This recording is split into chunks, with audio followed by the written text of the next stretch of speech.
Welcome back to my ugly kitchen. I am so glad you're here. Today I'm going to tackle two types of cookies that I have never made before. One, molasses cookies, and two, Snickerdoodle. I'm pretty nervous because I am rather bad at cookies and I haven't made cookies in like a year. There is a catch to this episode, however. You know how you look up a recipe online and you get to some blogger's site, you're scrolling down there and it's just ads and such spammy ads. I can't take it anymore. I can't deal with it. I am actually going to use Chat GPT AI to create a recipe for me, and I'm gonna see how it works. So that will be a fun little experiment. Let's test it out and see what these cookies taste like, if they're good. My only regret is that you won't be able to be here to taste test them with me. I'll have them and let you know. I'll do that for you and for science. You know, because we're using AI. It has nothing to do with my stomach or the fact that it is Christmas time and I want some nice cookies. I'm doing this for science. All right, my dudes, let's go.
Okay, I've finished the Snickerdoodles, and whew, it is warm in this kitchen. That was a lot of fun.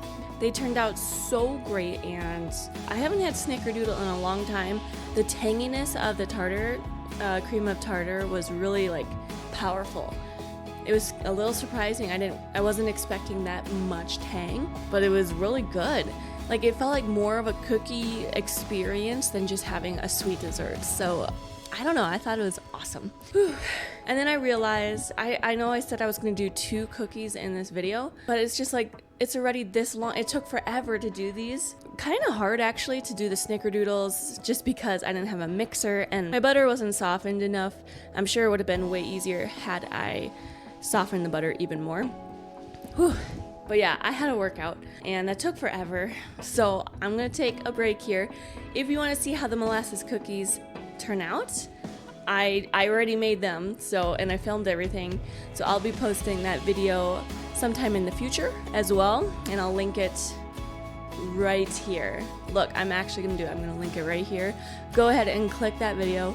Obviously you won't see it right now until I upload it, but you get my drift. Whew. Okay, now I'm gonna go shoot the intro for that video. Thanks again. Bye.